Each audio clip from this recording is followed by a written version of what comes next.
Bueno, me voy a sentar con vosotros también, ya que ha sido una mesa redonda, sin mesa, pero estamos todos aquí.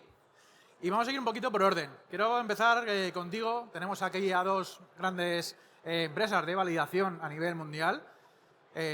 Lo primero de todo, José Antonio, aparte del staking, que es vuestro principal servicio, de cara a este año 2026, ¿qué es lo que estáis trabajando? ¿Cuáles son los nuevos servicios que vais a incorporar? ¿Qué estáis trabajando en ello? Sí, pues nosotros, como bien has dicho, somos una empresa de validación. Al final lo que hacemos es proveer el servicio de staking tanto a gente retail de la comunidad como a instituciones también, instituciones financieras. Y en este año en concreto, tanto en este año como en el que viene, lo que nos vamos a centrar sobre todo es mejorar nuestra staking API, de manera que sea mucho más fácil integrar este servicio pues, a instituciones o plataformas que quieran hacerlo todo mucho más automatizado. También vamos a incluir, y estamos haciendo bastante esfuerzo de investigación para incluir muchas nuevas blockchains a nuestro stack, que actualmente rondan los 35 blockchains diferentes de staking, lo que ofrecemos, pero queremos dar ese salto a poder llegar pues, en torno a unas 50 o 60, pero obviamente con cierto criterio de elección, ¿no? Por otro lado, también nos gustaría facilitar, sobre todo al público retail, ese acceso al staking. Entonces, estamos empezando a desarrollar dentro de nuestra propia página web o nuestro dominio el poder realizar staking directamente con nosotros, de manera que sea mucho más sencillo el hacer esa acción, ¿no? De staking, que en muchos otros casos pues necesitan muchas wallets o diferentes pasos para poder realizarlo y bueno, no queremos que sea demasiado complicado. Y estamos dándole bastante empuje ahora a desarrollo para fundaciones y para blockchain. Herramientas que necesiten o cualquier... Tipo bounties, a lo mejor también, ¿no? Para ayudarles. sí, tipo grants ¿Eh? también, Grants. sí, de ese estilo. Vale. Jesús, un ámbito un poco más inversor, un advisor de los pies a la cabeza. Cuéntanos cuál es tu visión, ¿no? También dentro de Dragon Stake, que estás aquí participando en la mesa. En cuanto a la inversión, ¿no? Sí. A ver, yo creo que como inversor al final tenemos que entender dónde se va a crear más valor los próximos años, ¿no? Entonces al final uno cuando invierte tiene que decidir si es mejor invertir en Western Union, Visa o Mastercard o en Tether o en Ethereum, ¿no? Yo creo que claramente para mí lo que es DeFi a nivel de inversor en los proyectos, creo que la creación de valor va a ser muchísimo más grande porque en todos estos proyectos porque están dando muchos mejores productos financieros, muchos mejores sistemas de pago, por lo cual por la parte de alguna manera creo que como inversor creo que tenemos que tener claro, y lo estamos viendo con Tether a día de hoy con 13.000 millones, que a día de hoy la mayor creación de valor se está produciendo en empresas relacionadas con DeFi, con lo cual como inversor institucional creo que se tiene que empezar a entender que ahí está la oportunidad para los próximos años de creación de valor en el mundo financiero. Andoni, altavoz gigante de Uniswap para el mercado hispanohablante. Cuéntanos qué es lo que está haciendo, porque conocemos todos Uniswap como protocolo, pero Uniswap va mucho más allá, tiene más herramientas. Cuéntanos un poco cuál es ese próximo capítulo que viene a continuación. Pues en Uniswap estamos desarrollando más como la cadena, imaginémonos una cadena de suministros de coches que hace muchos años quienes eran los reyes eran quienes controlaban toda la parte de la A a la Z. ¿A qué me refiero con esa analogía? Que tenemos hoy en día en este canal de distribución una wallet, que es Uniswap Wallet. Hay N cantidad de wallets, no hay un gran diferenciador, pero de cara al usuario podemos controlar muchas de las cosas que nosotros nos gustaría controlar cuando alguien hace un swap, que es una smart wallet, que son smart contract, que solamente haces una transacción rápida en los smart blocks, etcétera. Entonces, de cara al usuario ya tenemos cómo poder gestionar y controlar mejor el usuario, la gestión de usuario, la experiencia de usuario. También en la cadena de distribución de las transacciones tenemos a Unichain, que es nuestro upstack. Ocupamos el upstack de Optimism para crear nuestra propia red de blockchain. Y con toda la sabiduría que tenemos de crear pues AMMs, hicimos varias cosas específicamente en la red de blockchain especializada para DeFi. Entonces tenemos una red de blockchain enfocada en DeFi, que es Unichain, y por otro lado la B4, para no acaparar todo el espacio, y termino con esto, la B4, que es la nueva versión, bueno, la última versión o la más reciente de los hooks, de los pools que los puedes customizar. Y ya y les voy contando un poquito en la plática, pero estamos, digamos, ampliando toda la experiencia de usuario desde un validador justo hasta alguien que quiere hacer un swap en una fintech y usa la API de Uniswap, desde ahí. hasta el final, o sea, desde un RPC hasta el otro punto. Sí, que se van bebiendo también en otros ecosistemas, ¿no? Por así decirlo. Sí, en Uniswap tenemos 32 redes de blockchain, entonces somos EVMs. Sí. Vale. En este caso quiero hablar contigo, Karim, porque te dedicas a la seguridad. Sí, Entonces, vosotros empezasteis, ¿no? Por los bug bounties, ¿no? Ayudando a muchas personas, protocolos, pero vais más allá. Ya tenéis un consorcio de servicios muy grande. Cuéntanos un poco qué es lo que estáis trabajando, qué es lo que ya traéis, para que cualquier persona también pueda conoceros y entenderos un poco más.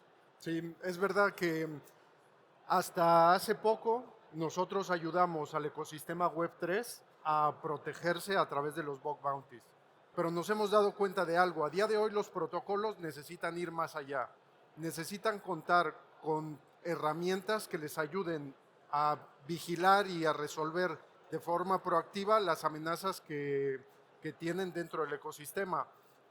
Pero hay un problema, que es la fragmentación de servicios. Los equipos de seguridad a día de hoy tienen 10 herramientas fragmentadas, 4 paneles de control, mucha desconexión operativa. Nosotros hemos resuelto ese problema con Magnus. Magnus es el primer centro de operaciones que agrega y engloba soluciones de monitorización, revisión de transacciones, firewall, protección de contratos, auditorías, en un único punto operativo. Y esto ayuda a que los equipos de seguridad se tomen la seguridad como una disciplina consistente y no se quede únicamente en las auditorías o en los bug bounties.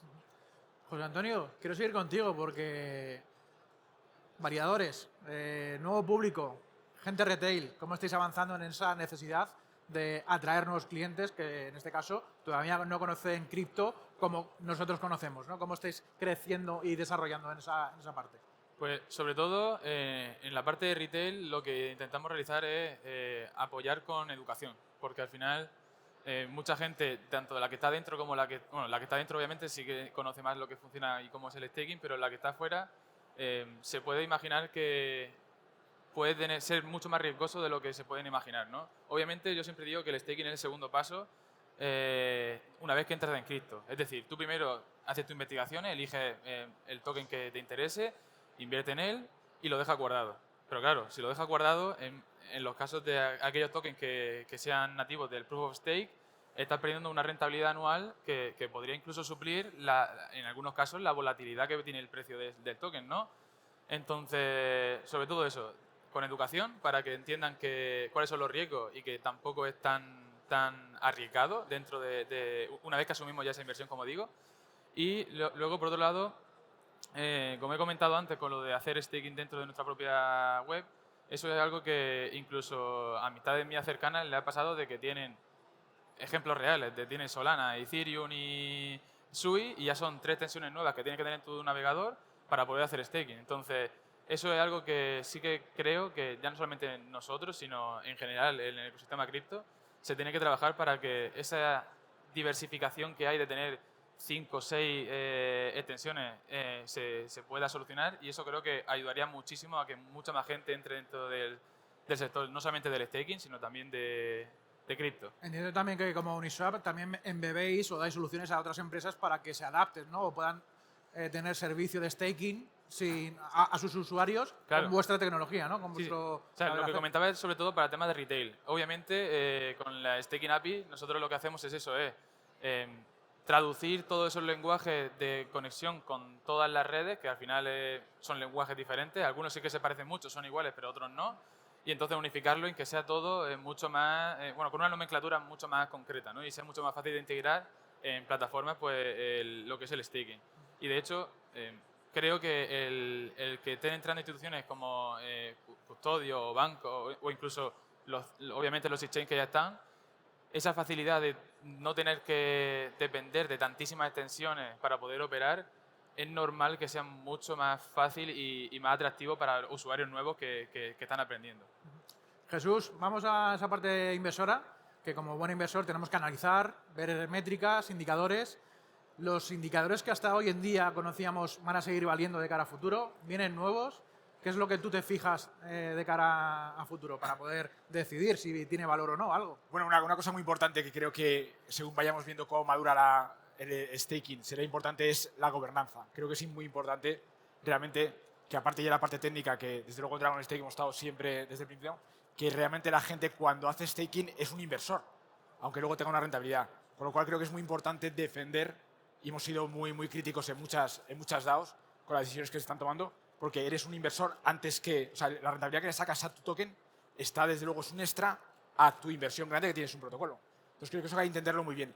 El protocolo tiene que ser rentable, fundamentalmente, y tiene que ser capaz de capturar valor para el token holder también. Hemos visto también en proyectos donde ha habido mucha polémica porque esa captura de valor no se hacía en el token.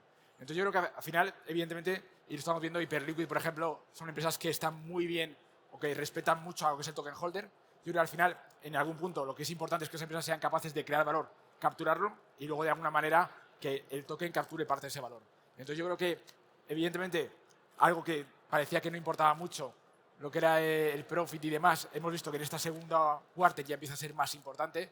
Estamos viendo que realmente eso que pensábamos del value investing empieza a tomar un papel muy importante en los proyectos, aparte con la regulación mucho más a favor. Y yo creo que en el largo plazo, desde luego, va a ser cuánto crea de valor efectivamente el proyecto, independientemente de si a día de hoy esté quizás no empleándolo para crecer más. Y, por supuesto, que ese valor se capture en el token y que el token no sea algo meramente decorativo para un proyecto. Pero métricas, nombres. Métricas, yo diría, sería primero revenue, cuánto está facturando, cuánto margen tiene ese proyecto realmente de factura.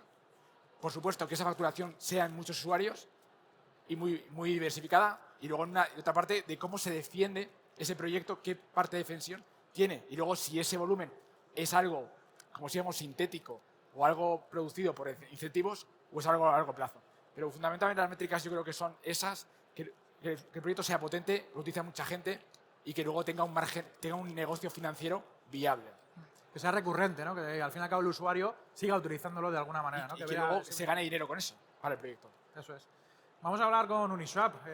Has comentado que tenéis la propia blockchain, estáis sacando wallet, os estáis convirtiendo más en una fintech, seguís queriendo mantener esa parte de DeFi. ¿Cuál es esa visión que tiene Uniswap Labs? Sí, perdón.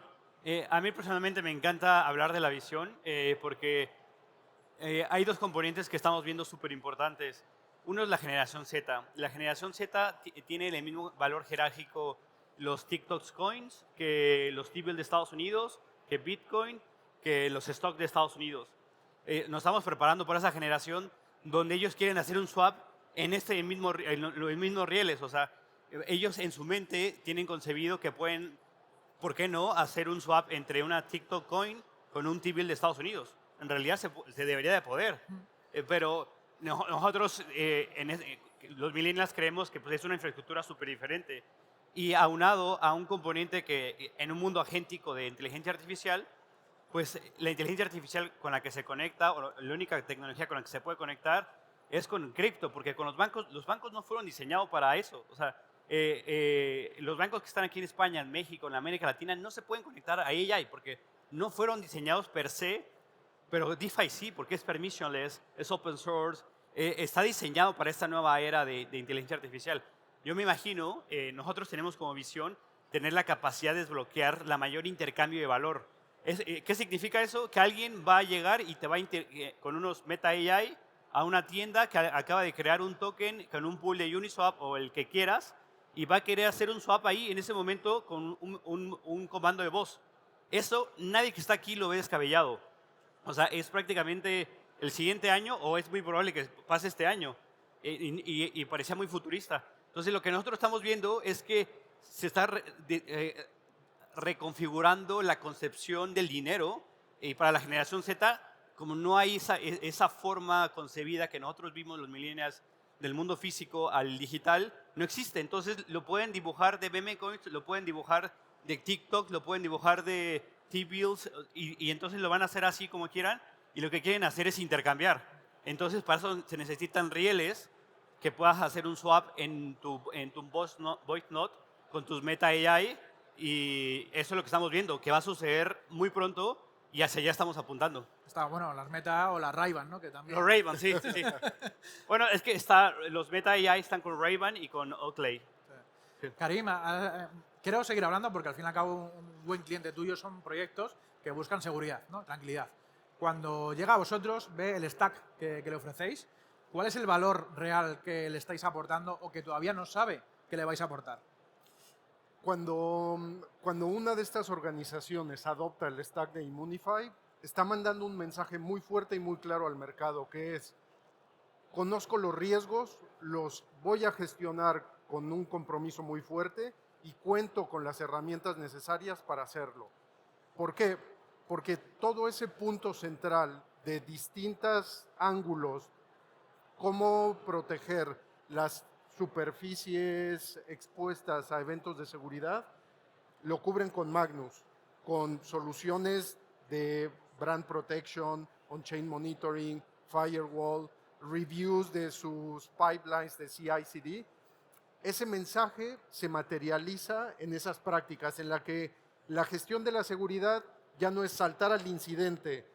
Vamos a despertar al que está en guardia a las 4 de la mañana. Oye, ¿estás despierto? No, sino ya es un enfoque más proactivo, un enfoque más resiliente y más consistente en cómo gestionar esos riesgos de seguridad. Ese es el mensaje y el valor que resuelven. Genial, yo creo que para que la gente también lo entienda un poco, todo lo demás. Pues Antonio, vamos a ver un poco esa parte de la evolución que está teniendo la banca tradicional, muchas instituciones, por dar un beneficio a sus propios usuarios. Esa integración de la validación que antes hemos comentado anteriormente, ¿cómo ves tú esa visión, esa transformación para que la banca tradicional no diga te voy a dar un staking con Bitcoin cuando ya tenga Bitcoin a mis usuarios, sino te voy a dar una remuneración económica por traer Bitcoin, ¿no? ¿Cómo va a ser esa visión o cómo está siendo?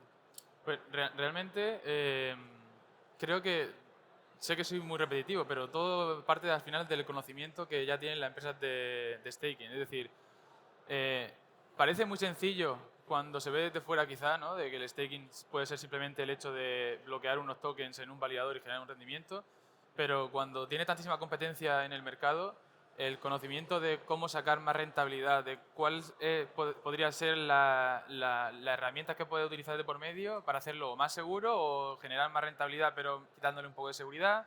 Entonces, creo que la comunicación directa con las instituciones financieras es casi obligatoria para cuando quieren integrar el staking en su plataforma. ¿Van a cambiar las nomenclaturas? Ya no será staking, sino será una cuenta remunerada en Bitcoin. Claro, a un usuario normal y corriente no le puedes decir haz staking con esta criptomoneda o con este activo digital o con lo que sea. Es mucho más fácil de entender. Si inviertes aquí puedes generar una rentabilidad de un 3%, de un 5% o de un 6%. Es decir, traducir el lenguaje más cripto a lo más tradicional creo que es bastante importante. Y no solamente eso, sino a la hora de querer integrar el staking en un banco, en una institución o en lo que sea, es importante también saber cuáles son sus necesidades para que con el conocimiento que todos estos años los proveedores de staking hemos ido aprendiendo, podamos adaptar y aconsejarle cuál sería la mejor forma de poder integrar el staking para cumplir ya sea con la regulación o ya sea con